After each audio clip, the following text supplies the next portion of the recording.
What's up, everyone? Welcome to the podcast, finally, a reason to use my psych degree with your favorite college graduate, Caitlin, with today's episode, Horoscopes and BuzzFeed quizzes. They just make sense.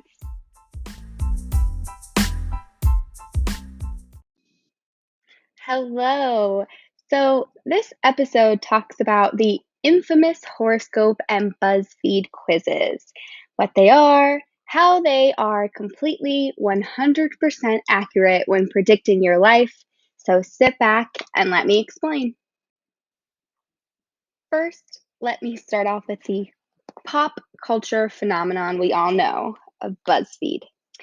I'm sure you all, at least once in your life, have been scrolling on social media and decided to take a BuzzFeed quiz that determines it all. From we can guess your personality type by a four-course meal, or we'll tell you your celebrity look like by building your dream vacation.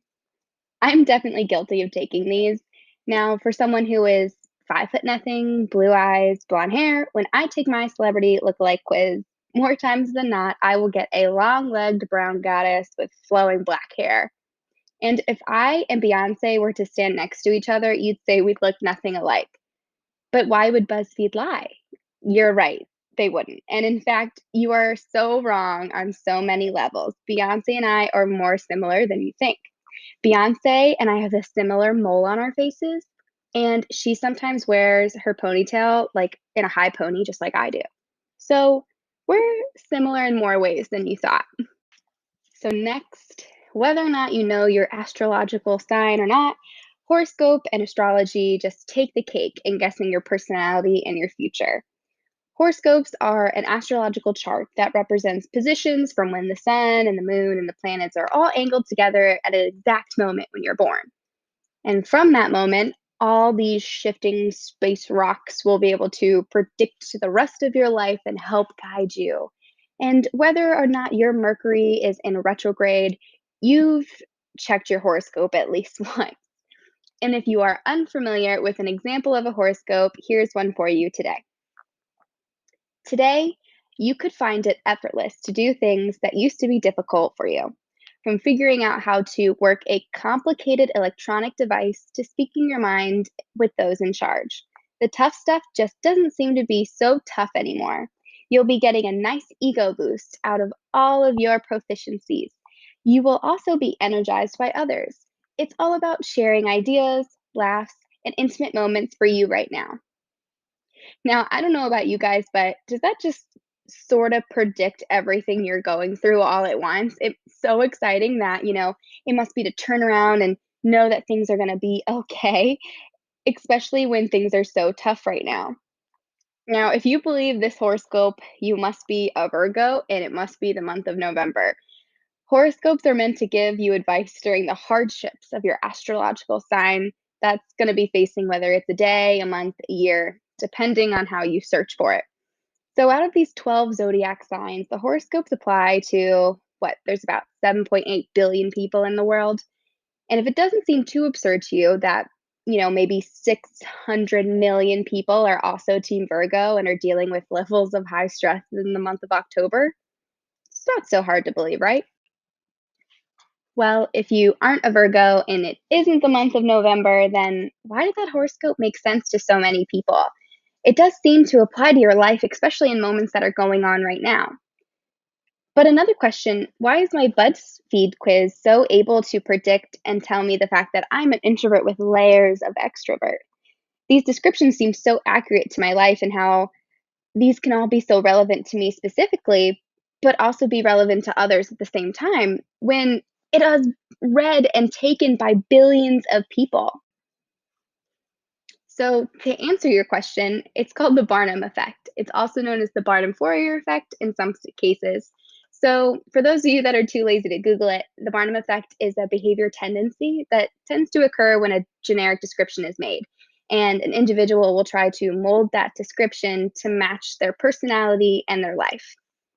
It's just one of the many cognitive biases we contain within the human brain. And if you don't already know, our brain is already pretty self absorbed. So, if you don't believe me, there was an experiment made by Ross Stanger, and in 1947, he asked a group of people to take a written test. and he promised that after this written test and he went through it, he would be able to give you a detailed description of that person's specific personality. Well, so people took the test, and afterwards, he would give them the personality description. So, more than half of the people that took this written exam found that their personality was 100% accurate. This guy hit the nail on the head for them. And almost nobody found it completely inaccurate. So, people were even able to find small things that they went, yeah, this is definitely me. I definitely do this. So, was this guy just the personality guru? Not exactly. He actually gave everybody the same exact generic description about what their personality was. And you may be asking yourself, how did that happen? How can all of the people believe that they have the same personality type? That just can't be true. Well, our brains run like a computer. It's constantly searching for patterns and sequences. So when you give it a description, especially a generic description, it's supposed to speak to your life. Your brain will search through all the channels to find how that description is connected to you. And so we are going to accept the ones that are true and we'll use them and make that connection. And if we can't find a connection, we tend to just forget it until we find the next one or find one that works. So once our brain is on a mission to find that pattern, it will stop at nothing until it does. So whether your brain tells you, well, I'll just read one more horoscope and then it'll make sense, or you take more BuzzFeed quizzes until you get your desired match. This is because of confirmation bias. So we want things to enhance and prove the belief we already have. So Beyonce is definitely my celebrity lookalike. And whether it's to boost your ego, destroy your self esteem, we are all a victim to the mindset that we have created. I'll leave you with this. A professor of psychology at California Southern University stated that the moral of the Barnum demonstration is that self validation is no validation. And he urges people do not be fooled. So keep this in mind next time you take a BuzzFeed quiz or you read your horoscope of the week. Sometimes things are just generic and your self centered brain needs a reality check. But Beyonce is still totally my celebrity lookalike.